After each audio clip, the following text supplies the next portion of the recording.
right, good afternoon and welcome everyone. I'm Mourad Dakhli, Professor for International Business at the Robinson College of Business here at Georgia State University, and I'm glad to serve as today's moderator. This is going to be an exciting session. My home department is the Institute of International Business, which offers academic programs, an undergraduate minor in international business, a certificate in IB, a master's degree, and we also offer concentration in the MBA and the PhD programs. What's unique about us also is that we do offer our students a wide portfolio of study abroad programs. This year, our programs see us take our students to Brazil, to Panama, to Costa Rica, and I will be leading my students in a few weeks on a program to Morocco, one of our favorite destinations, and I might be biased there. All right, I would like to welcome you to GSU's Spring 2023 Global Career Series. This series features representatives from globally connected organizations to talk to students, all of you here, and our recent graduates about rewarding opportunities to work in global spaces, either in Atlanta, our global city, or abroad. If you are not already, we hope you will feel inspired to pursue global careers. Also, maybe pursue internships, volunteer opportunities that are offered by these organizations and many others. Some of these will be listed on the chat. The series is organized each semester by the Atlanta Global Studies Center, the Center for Urban Language Teaching and Research, University Career Services, GSU's Global Study Programs, and Study Abroad Programs. And to learn more, please see the list of links you have in the chat. Today's session will focus on global business, commerce, and trade. And we are delighted to bring you representatives from the following organizations: the International Trade Administration, the World Trade Center Savannah, and Transglobe.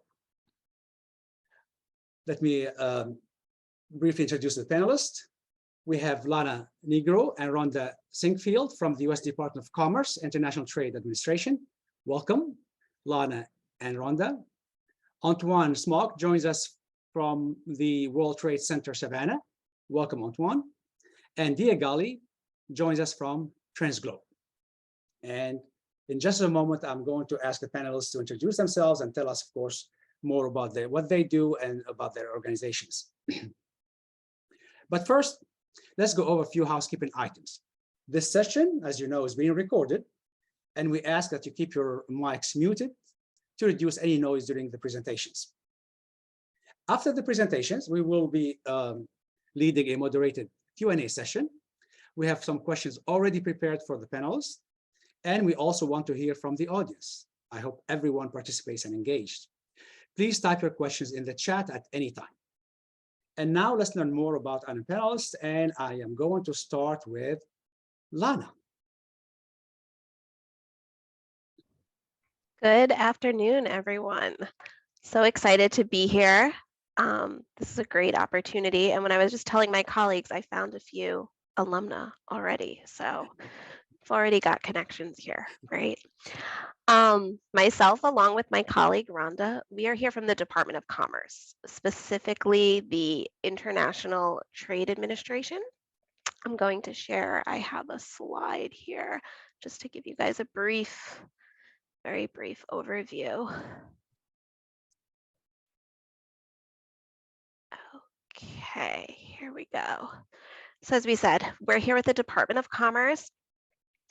We have about an $8 million budget, which is huge, and nearly 47,000 employees, right, in the whole thing, and mostly in DC, but as Rhonda can talk to, around the world as well. And there's 13 bureaus, but today we're talking about ITA. The International Trade Administration breaks down into 3 sub-agencies or bureaus, if you want to call them. There is Global Markets, which is where Rhonda is placed, Industry and Analysis, and Enforcement and Compliance. I am within Enforcement and Compliance. I've been with Commerce for about 8 years now. I can give you a brief overview of the 3. I'll let Rhonda speak to Global Markets. For enforcement and compliance, what we're dealing with, and I should take a step back and say the International Trade Administration overall is we're working to improve global business, I'm sorry. And we're doing it on both sides, right? So there's a large chunk of us that is working to help American business here facilitate their exports and get their goods and promote outside and abroad. And then there's my area of ITA, which is dealing with goods that are coming into the United States. And we're helping manufacturers here by putting AD and CBD, anti-dumping duty tariffs on goods that are coming into the country. I will turn it over to Rhonda for a minute or two if she just wants to give a brief background on what she does in global markets.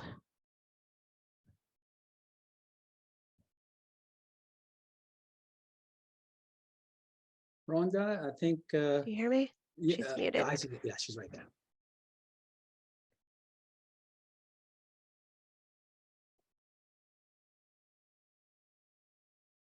Maybe. Rhonda, make sure you're not on mute. Did she drop? Yes, I think she might have dropped. Okay. But, we can. I can give you a brief background until she jumps back in, and then she can join us. Oh, she's back. Hi, sorry, it kicked Okay. me off just as I think you probably turned to me. Go ahead. You want to talk about the commercial service a little bit, Rhonda? Okay, great, thank you. I missed. Yes, so my name is Rhonda Sinkfield. I am in the global markets division in what we call the commercial service. And as Lana mentioned, we help companies export abroad, and we do that through export counseling, trade missions, B2B matchmaking.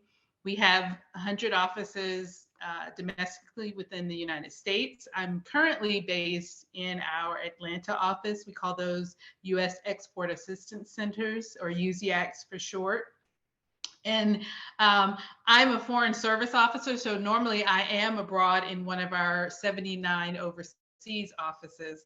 And the two parts of that organization work in tandem to support companies from beginning to end of their export journey. So our domestic colleagues, and where I'm based now, we are sort of the, if you will, the account managers for clients. We help them assess their export readiness, identify markets that would be viable for their products.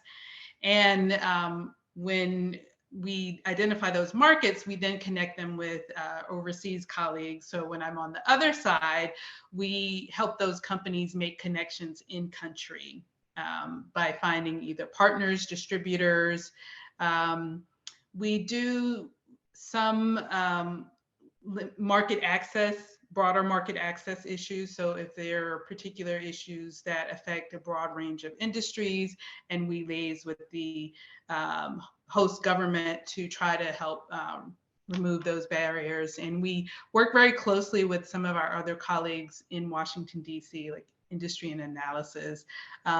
Not as much with Lana's area, but that's briefly what we do in global markets.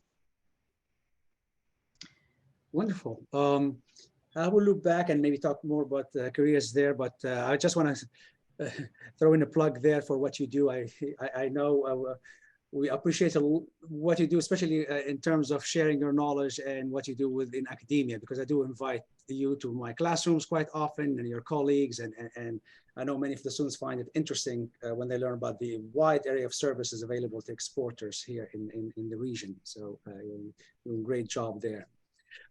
Maybe I'll move and put Diaa on the spot here so that he can share with us what he does and what his organization is all about. Okay, thank you so much, Mourad. My name is Diaa Ghaly. I'm the managing director of Transglobe. We are based in Woodstock, Georgia. I'm graduate of Georgia State University, MBA program, long time ago. And TransGlobe, we are all about agribusiness. So we are an agribusiness trading company. We export to more than 42 countries. We export from the USA as well as other origins or other countries, but our main exports come from, we're 100% an export company. We have three divisions: the food division, feed division, and the forestry division. Basically, our mission is to serve our customers and end users globally from the USA. On the feed side, we do everything from grains and oil seeds to hay and forage to animal proteins. And our customers are typically dairy farms, poultry farms, and feed mills all over the world. We also export food items internationally, and this covers dairy products, frozen proteins, pulses, and so on and so forth. Plus, since we are in Georgia, we do exports of logs and lumber globally. So our mission is basically to feed the world, try to feed the world and try to provide agribusiness products from the USA internationally. And, we've been doing this for more than 27 years.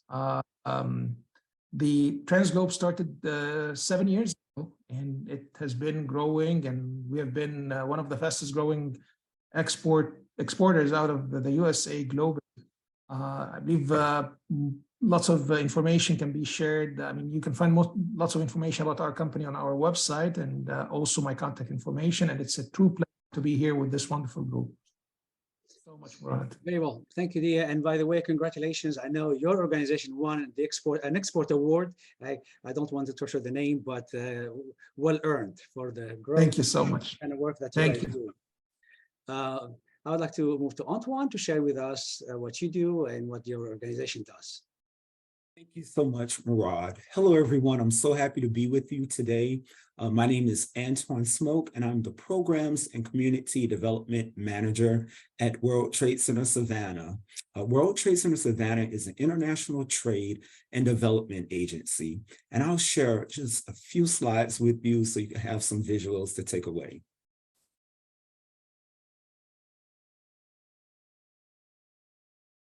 So I hope everyone can see my screen. Yes, we can. Our mission at World Trade Center Savannah is quite simple. It is to attract investment and to create jobs. But how do we do that? It's by helping companies in our region, which is Southeast Georgia, to grow internationally and to help facilitate foreign direct investments into our region. So we support companies in Southeast Georgia to grow internationally, sort of like with the U.S. Commercial Service. We work closely with them. What's very unique about our organization is we're part of a global network. It's the World Trade Centers Association, and it's made up of over 300 World Trade Centers in nearly 100 countries. So that simply means we know someone everywhere, and we can help companies in our region connect to the resources abroad, whether it's India, whether it's Africa, or in Europe. We have those connections, and we leverage those to help companies here. As part of that, we support our region, over 16 counties in Southeast Georgia, in doing business internationally. We also support over 60 companies, which we call partners. We work with them to help develop their international strategy, to identify target markets, and again, to make those global connections. So here is sort of our menu of what we do.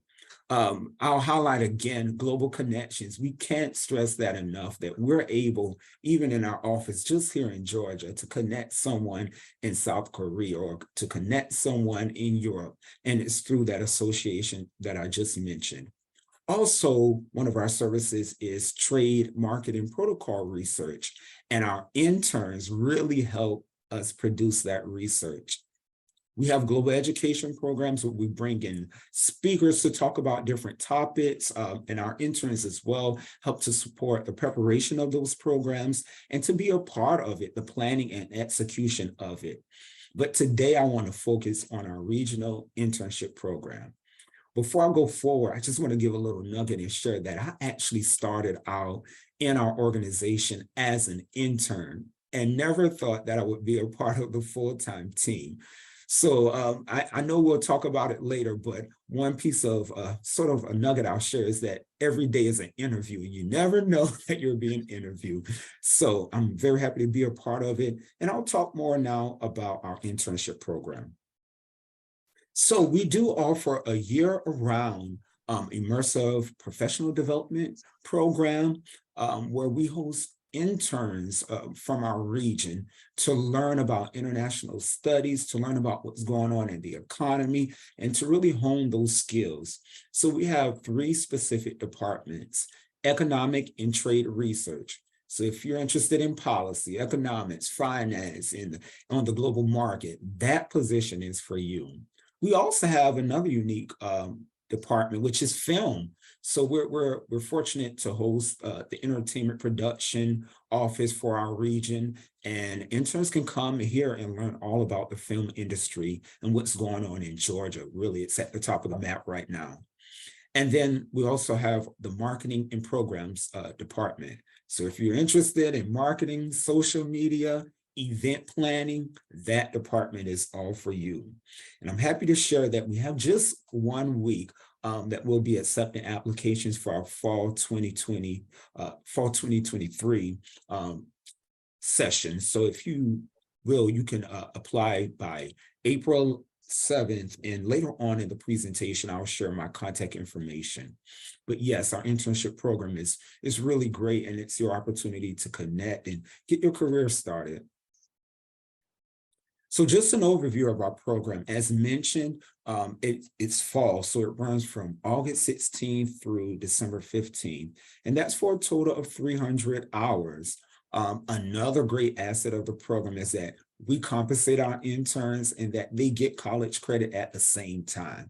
So that's really a bonus there. And some of the highlights from the program is that students get to set their schedule with their supervisors. That's something that's really unique.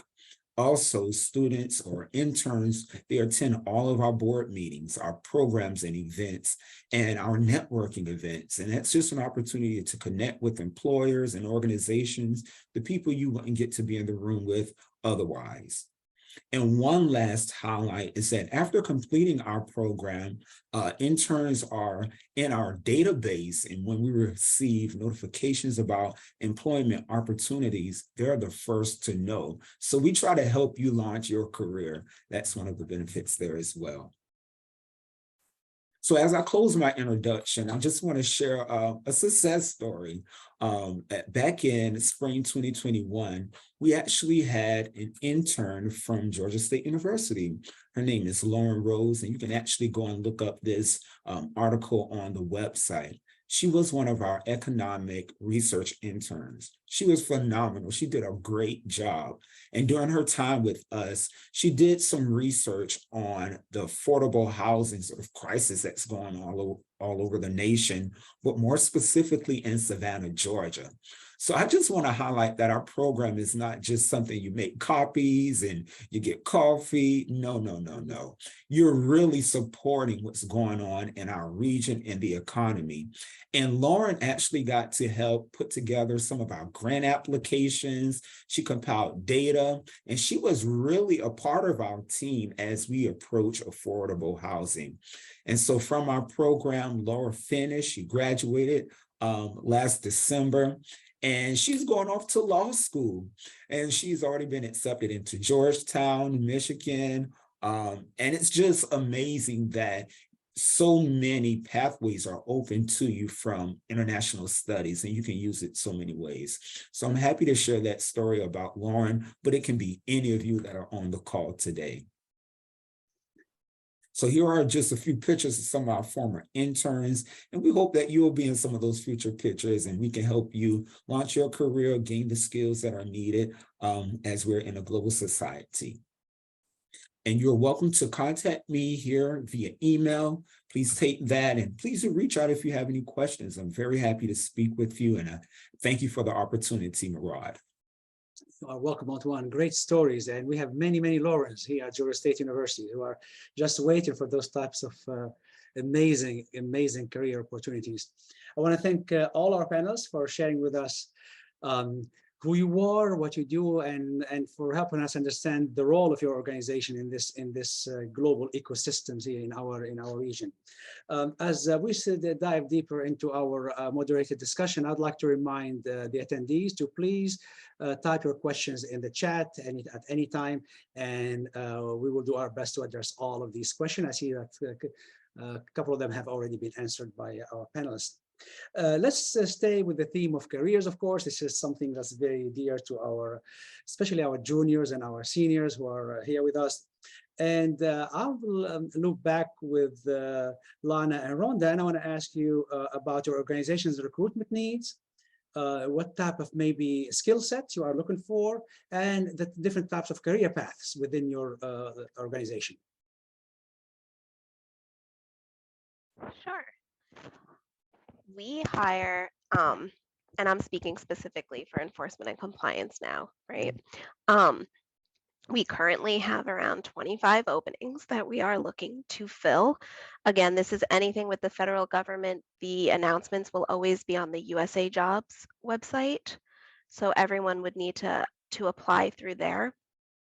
We hire at all levels, occasionally undergraduates, graduate students as well. In terms of diversity of studies, we take business backgrounds because we need accountants and finance experience to do our work. A lot of international affairs, international relations, political science, pre-law, attorneys as well. We get, even though it's not an attorney legal role. Those are some of the things that we're looking for. Very good. And Rhonda, on your side? So I will talk about the Foreign Service. We have frequent interval of intake. I put the website in the chat.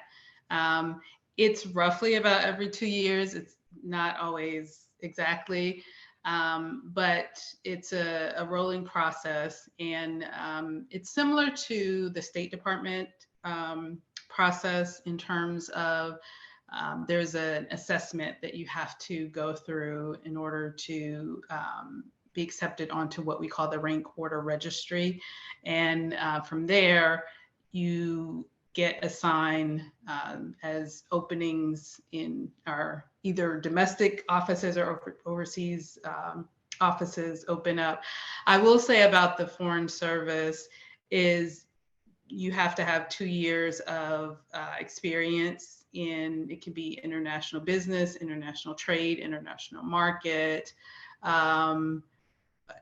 you know, policy also occurs, is something that we look for. So it's a broad range of experiences, but unlike some of the other positions, you do need a certain amount of experience to apply for the Foreign Service.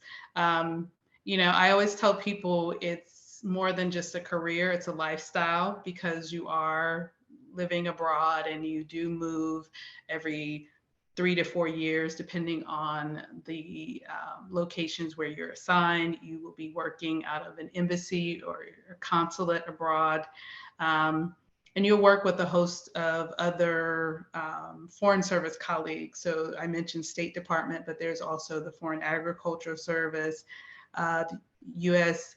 Agency for International Development, USAID. They also have a Foreign Service branch as well. And oftentimes we work collectively overseas in addressing a number of issues related to international trade and business. Very well, very well. So I'll move on to Diaa to tell us about the recruitment needs again and preferred skill sets for applicants, and then if the different career paths that might be available. Sure, Mourad. So basically, we're an international trading company. So we're open. I mean, we're open to all study backgrounds. We are the core of the business is passion for international business, passion for exploring opportunities abroad. Again, I mean, we are always hiring.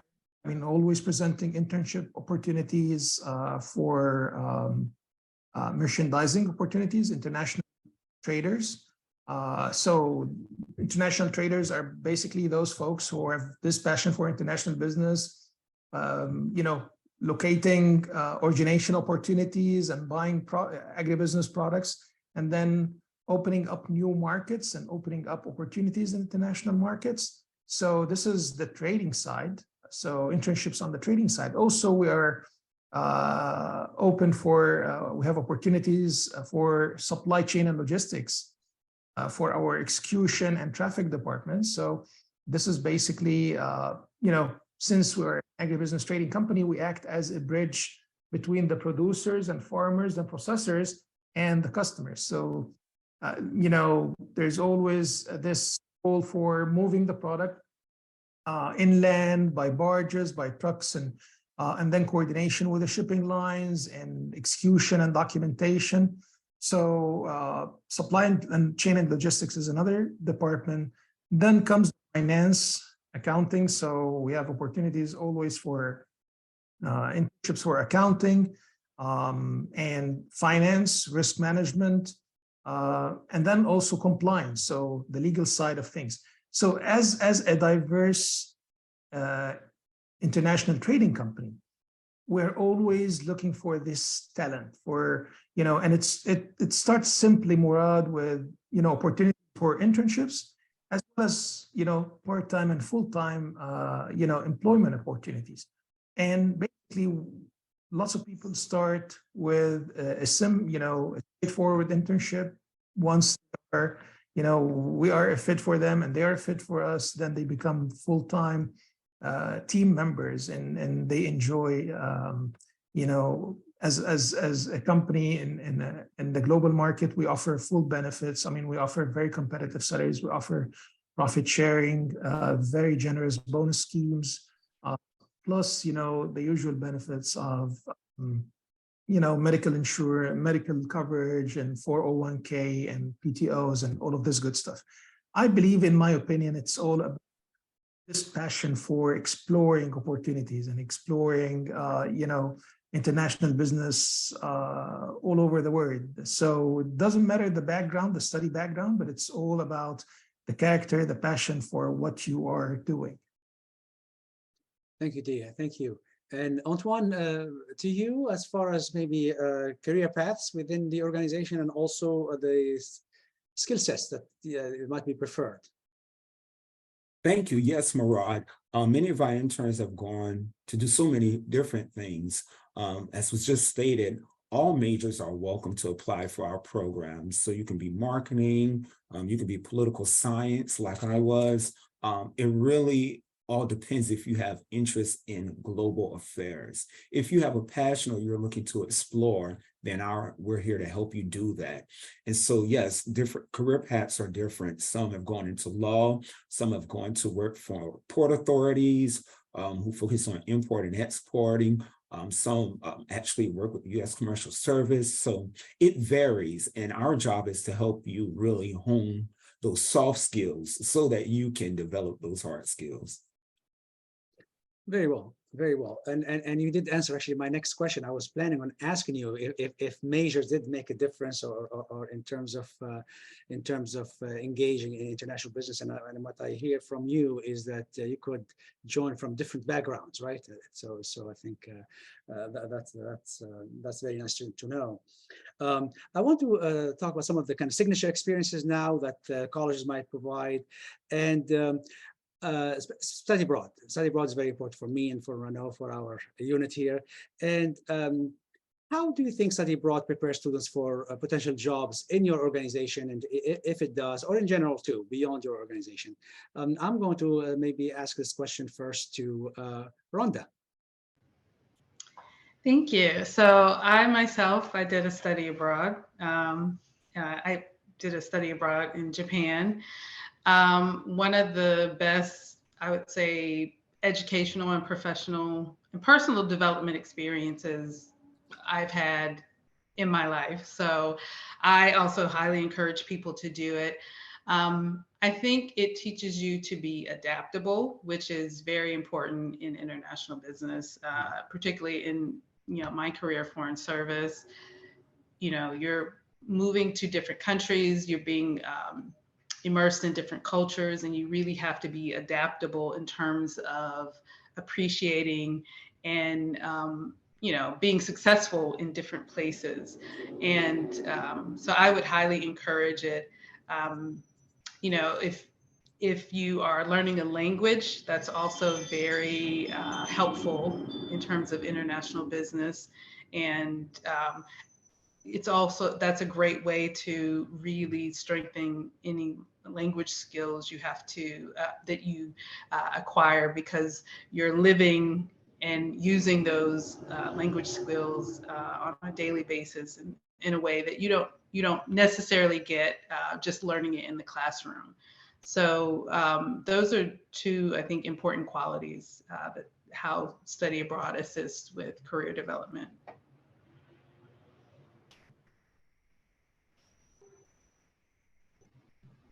Did I lose everyone again?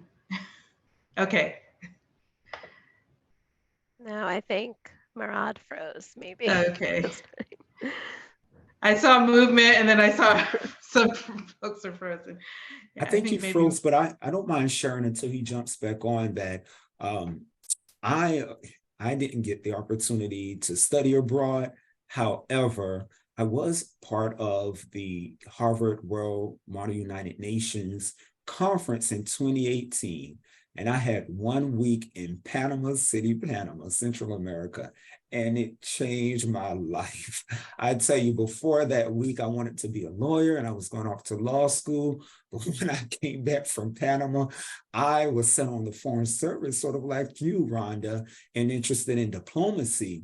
So I think it's so beneficial for anyone who really is interested. You feel like you want to work abroad, but you aren't sure. It's your opportunity, to just put your toes in the water. But it changed my scope of thought, my perspective. And when I came back, I was able to see things a little differently and realize that we do live in a global society and that policies abroad, economic policies specifically abroad, they impact us. What happens abroad impacts our gas prices here. So it just connected the dots for me and put me on the path, I think. Thank you so much, Antwone. And I'm going to step in here for Mourad until he gets connected again. So thank you for sharing those experiences with us. As you know, those many students are not able to study abroad. And so I wanted to get some thoughts from you all about what students can do here in Atlanta, in their own environment in Metro Atlanta, to get some of those global experiences that will improve their chances of landing a job or internship down the road. And Hi, I see Diaa. Rod has joined us again. Apologies, my computer decided it's going to take a break right now. I have no idea why. So, Mourad, I just transitioned to the question about tangible steps that students can take if they cannot study abroad. What can they do here? Wonderful. That was my next question, as a matter of fact. Wonderful. I'm turning it over to you. Thank you. I can start. And like everyone said, study abroad is a great experience if you can do it, but not everyone can, or it's not offered to everyone for, various reasons. I can tell you that as a person who interviews folks all day long, we never ask if you studied abroad or not, right? But we're looking for those overall skills, like, for my job, it's really discrete and specific what we do, AD and CBD. Not a lot of folks come in knowing that. So we're looking for skill sets, right? I want to make sure a person is really self-motivated and a great independent worker, right? That they have great research and writing skills. So, to practice all these things, just internships, right? Internships, wherever you can get them. networking, all your networks through whatever groups you're in, through your university, through various affinity groups, through any sort of extracurriculars. Don't be afraid to reach out. Um, I think those all offer like great opportunities. Very well, and I'm not sure who already answered this question. Diaa, did you answer that question? Not yet, but I totally agree with what Lana and Rhonda and Antwone said, and I would like to say it starts with following up what's happening in the world, politically, economically, and you can do that through different ways. I mean, news and media and so on and so forth. Also, here in Georgia, we have we have lots of chambers of commerce, international chambers of commerce. Different. Following up with these to enrich your knowledge and background of what is happening in the world. And I totally agree. I mean, it starts with internship opportunities, and we have seen it from lots of people. In different schools, they have the interest really to get involved and ask questions and learn more about this. And you know what? People are eager to know what's happening outside the USA and how it's impacting us and how we as a country economically and politically are impacting the world. So I believe there are different means, and it's a passion that grows the more you get into knowing more what's happening in the world. Very well, thanks. Antwone, did you have the chance to answer that question? Okay, very well. Interesting, because we are alluding to global competencies. If you were to describe it, first, how would you describe it? And then, how do you recommend students effectively highlight any type of global competencies they might have to relay that message to the employers that they are, global mindsets? I'll give that question to Antwone here. Thank you, Mourad. So I'll just use an example at World Trade Center Savannah. We host a number of inbound delegations where we have, I'll give the definition after the example. We host a number of inbound delegations where we welcome officials from other nations abroad. And so quite recently, we had a delegation from Ireland come. And so very focused on St. Patrick's and the green and festive, but there's still business there. When they come and you have a lapel pin on with the US flag and the Irish flag, that means so much. That means you've thought about them, you're sensitive to why they're there, and you're prepared, and they recognize that, and all of a sudden you become a friend. That's competence, that's being conscious of your global surrounding.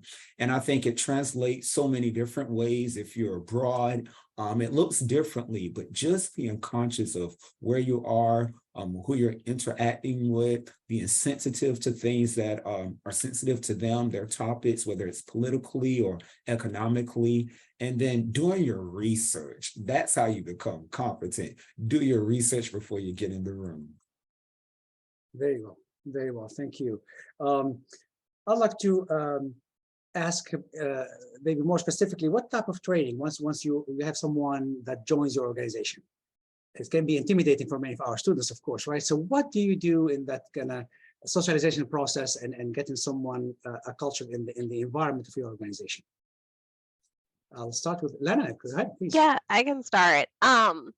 So to give you a bit more background, because I don't know if I really explained well to what my role is, what we do, even though it does have an international component, is domestic industries could very well be in Georgia or wherever throughout the United States. They come to us in the Department of Commerce and they say, they're, let's say for an example, a steel manufacturer or a solar cell producer, right? And they say, essentially, we're losing jobs. Our business is getting harmed because these foreign imports coming from whatever country, the price that they are being sold is undercutting our prices. We've decided globally through the World Trade Organization, we have certain rules in place, and that's illegal. So they come to us and we have a quasi-judicial process we investigate the foreign companies. They have to file, we send them questions, they respond. We eventually go over there and we perform an audit. So we do travel frequently throughout the year. And then ultimately, depending on how it comes out, we'll put a tariff to what we like to say is level the playing field, right, for our domestics and hopefully to help us. So, you know, what we can do, excuse me, sorry, I lost my train of thought there for a second. What was the initial question? Yes, the question is mostly about Oh, the training. I'm onboarding and sorry. training So of, when everyone comes in, we have a specific training unit, right? And they sit with folks for about 2 to 3 weeks and give them a big overview of what we do. But it's really a lot of on-the-job training, as most jobs tend to be these days, right? So we pair you up with someone senior who will, sit with you for the first 6 months to a year.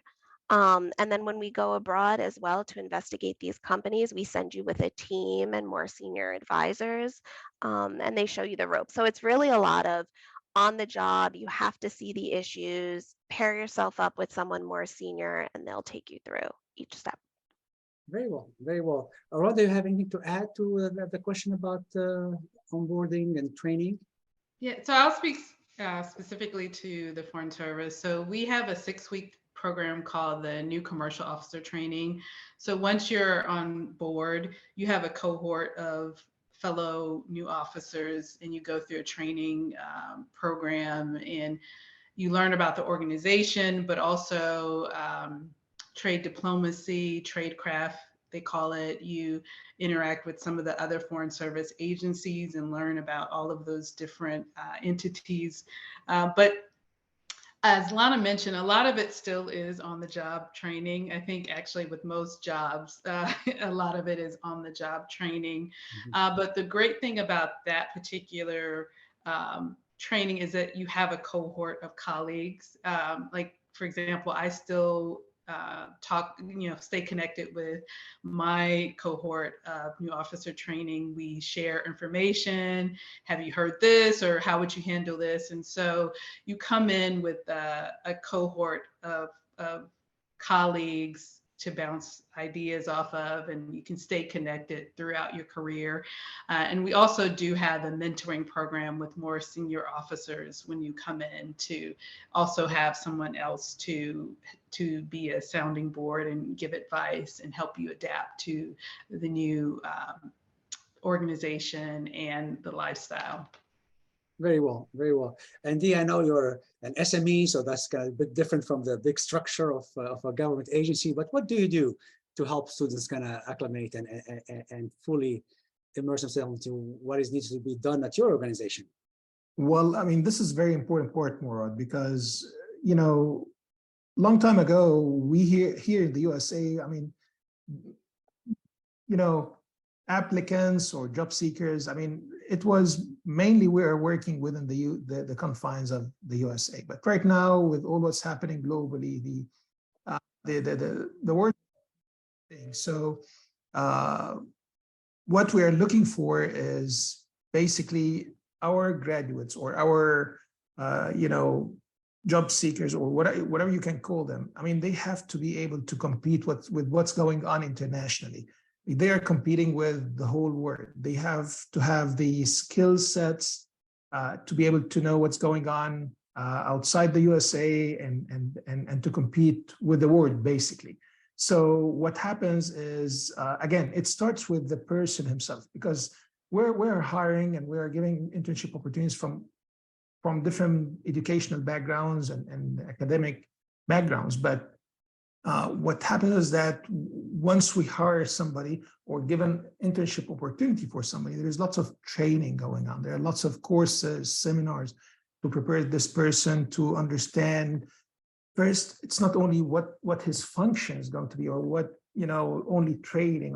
This person needs to be acclimated throughout everything. So basically we get to introduce him and her to, what's going on the trading side, on the logistics side, on the supply chain side, and accounting and finance and international business and regulations. So they come to get to know a general, introduction about what we do at the different departments. And then when it comes to the specific field he or she likes to get to specialize on, there's lots of on-the-job training. There's, senior teachers who sit and educate and explain. There's lots of investment we're putting as a company, as an international training company, because we're not doing international training as part of our business. It's our main business. So there's lots of on-the-job training and an investment in the education and the preparation of this person, so that he or she is part of the long term of the company. Very well, very well. Antwone, feel free if you have something to add there. I know you did talk about internships and you did talk about some of the process, but if you have anything to add, please go ahead. Thank you. I won't add too much, but we do have a formal orientation process once to onboard new interns, and that's really them learning their role, but the entire organization. I think it's so important that they learn exactly what we do as an organization so they can know how to support. So we walk them through each department. They get to shadow some of the supervisors in each department, as well as receive mentorship. And through our network, they're able to grow their network as well. So that's really important. Very well, very well. I want to switch gears here, and I want to first remind attendees that you can add your question to the chat at any time. And I see here, yes, this is for Ms. Rhonda. In the training process you just described, what does the trade diplomacy training entail? Does trade diplomacy ever concern things like, for example, changing the price of oil will affect the economy of Venezuela? So that's quite an interesting question, an interesting example, but more specifically about the training itself. Tradecraft is more of how you support a company, exporting their product into a country.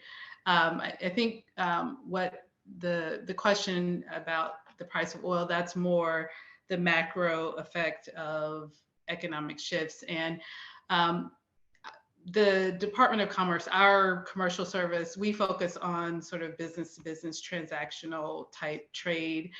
That's more of a macro question that some of our other colleagues look more deeply at. Some State Department, even some of our colleagues within the Department of Commerce, who, the economic bureaus.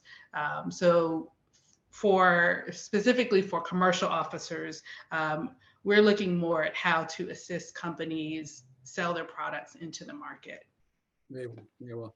I want to ask a question about emerging trends, something actually that we cover in the courses, the global business course that we teach at Georgia State, and I'm always interested in your perspective on it.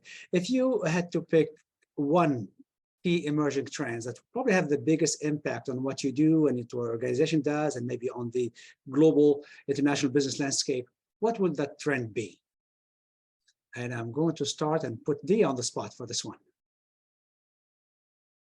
You're talking about the global economic trend, Mourad? Can you explain that? Yes, global economic trend, or global, sociocultural, could be political. So any major trend out there that you think is having a big impact on regions, on countries, and changing the international business landscape.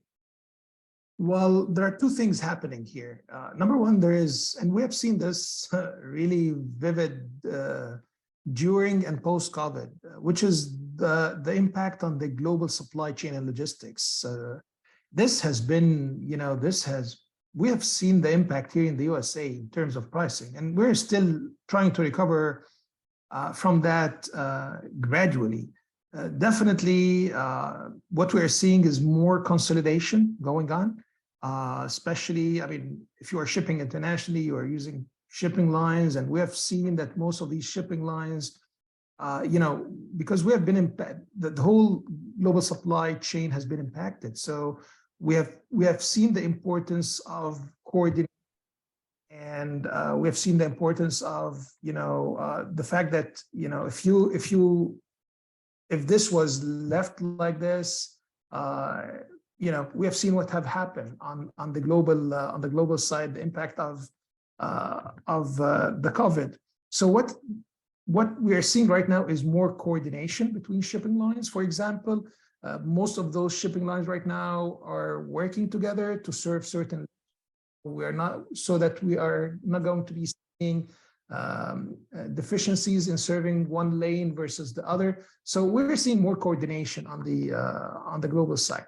Also, what we're seeing is countries, despite the fact that they are trying to work together, but also we're seeing more decentralization of the decision, making, especially on the financial side. So lots of markets have been pushing for imposing certain financial and economical regulations are deregulated in light of what's going on right now globally. So these two major trends that we have been seeing post-COVID right now. Very well, very well. And maybe from your perspective, Lana or Rhonda?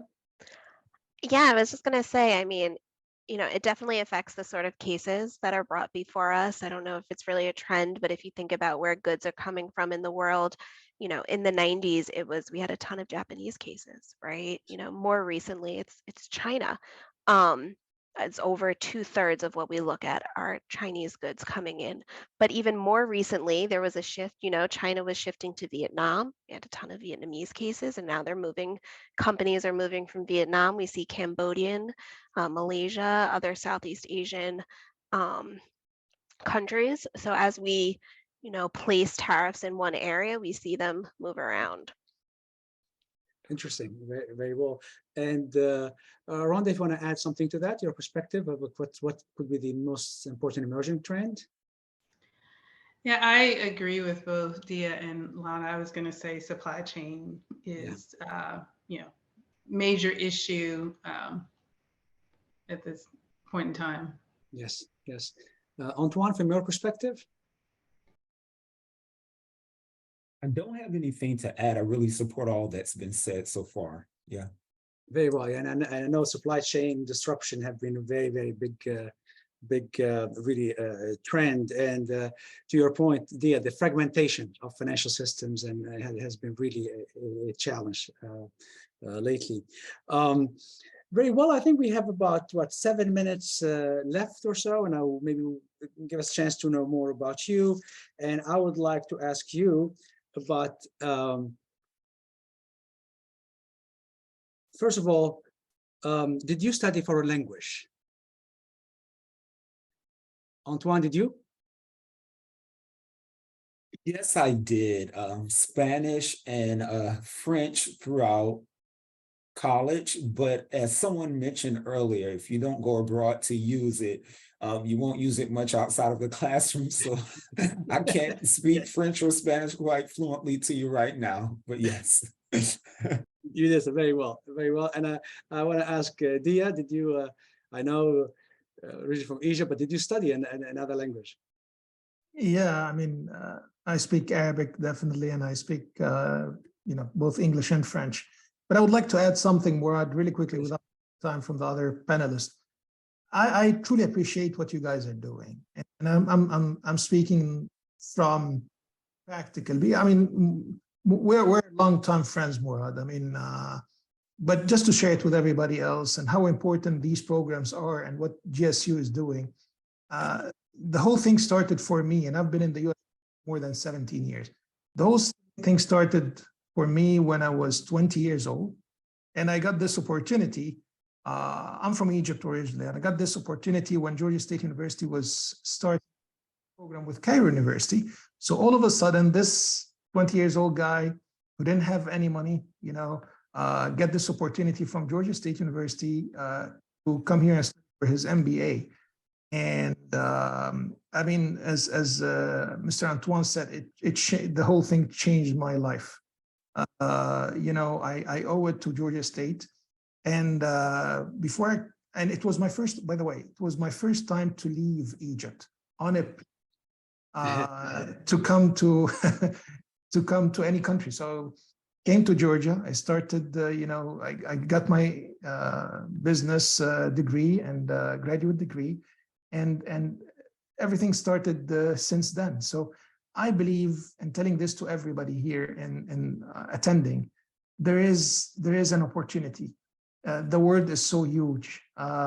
Anything that you can do, learn, read, study more, study new languages, have an opportunity to travel abroad just go for a couple of days. This is going to open up things for you. Any new person you meet, any new friend you make, any article you read, it's going to open up opportunities for you. And do not just go, venture, and grow, succeed. That's it.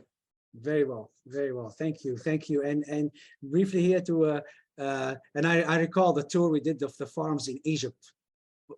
Long time ago. With the day-old chicks, seeing the day-old chicks. Yeah. Yes, and trying to do business there. That's wonderful. Lana or Rhonda, did any one of you study foreign language? I did. Yeah, I did my study abroad in Italy. I speak Italian as well as Spanish, but I wanted to take a moment to, because I didn't get to speak about our internships that are available within ITA. I was adding some things to the chat.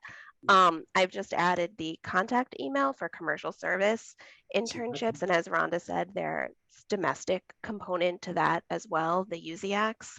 I will put in a second the overall Department of Commerce internship contact. I will say that generally, unfortunately, they tend to be unpaid, but that is shifting now.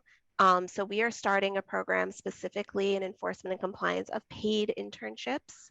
And if you scroll up through the chat, I put the general USA Jobs Internship Pathways program. That's where it will be announced.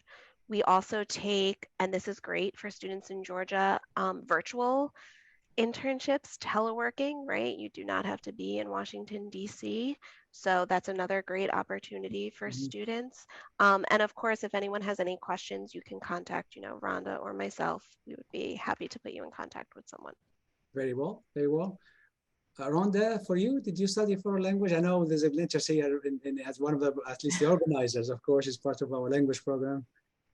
I did. I studied Spanish and Japanese in high school to college. But I would say for the Foreign Service, we do offer language training if it's required for an assignment. So that is part of the career progression. Very well. I know we only have a couple minutes left. And if you very briefly had one advice you would like to share with our audience today, who are students, who are thinking about global careers, who are all convinced now that global is the way to go, what would that advice be? And I'm going to start with Antwone. I would say you're on the right path if you're thinking global. You're on the right path. Apply to internships, do your research, and take the job. Your first job is not your last job. It won't be your dream job. You won't have your corner office. But it's the pathway to your destination. And so don't be afraid to take that job and start at that salary and really build your portfolio, your career, because you will get there. Very well. And Lana, one quick advice. Sure. Echo what Antwone said. I would think, expand your definition and what you think may include global, right? There's a lot of things that may have components that don't necessarily maybe tick all the boxes for an international position, but can definitely afford you some opportunities. Very well, very well. Rhonda? I would say echo everything that's been said, but also be curious and problem solving. Show how you've been able to be a problem solver. That would be an asset to any organization, not just in the global space, but in whatever you're doing, show situations where you've been a problem solver. Very well. And Diaa, one quick advice. Yes, sir. Again, explore, travel, connect and network. As a company, as a global company, again, our doors are open. We offer very attractive internship opportunities. They're paid and they're paid, generously, and we cover lots of things, and we make it a great experience for everybody. So we look forward to everybody here. Very well, very well. Well, thank you, Lana, Rhonda, Antwone, and Diaa, for sharing your time with us today and telling us about the wonderful opportunities at your organizations and how to take advantage of those opportunities. We appreciate your valuable tips and advice for our students and for our recent graduates also. And we thank everyone for participating in this global career series. We want to thank our audience, obviously, and we hope you enjoyed it. Join us tomorrow at 1 p.m. for the Teaching English at Home or Abroad. We have a portfolio of very interesting organizations here that will participate. We have the CIE for Teach Abroad program, the GSU Teaching English as a Foreign Language Certificate Program, Japan Exchange and Teaching Program, LA Amistad, and the Latin American Association. So it should be very, very interesting. Please note that many of the Global Career Series organizations will be recruiting students at the in-person Atlanta Global Studies Symposium on Friday, April 14th. So mark your calendars. Come shake hands with representatives of the GSU College of Law at the GSU College of Law between 9:30 a.m. and 10:45 a.m. To learn more, I believe the link will be shared here about the symposium, or it is already shared. All Global Career Series the sessions are recorded and they will be available at the Global Atlanta Studies Center studies on their YouTube channel. Finally, I'd like to thank the Atlanta Global Studies Center again, the Center for Urban Language Teaching and Research, the University Career Services, the Global Studies Program, and GSU Study Abroad programs for organizing the series. Have a fantastic afternoon, everyone, and we hope to see you all tomorrow. Thank you.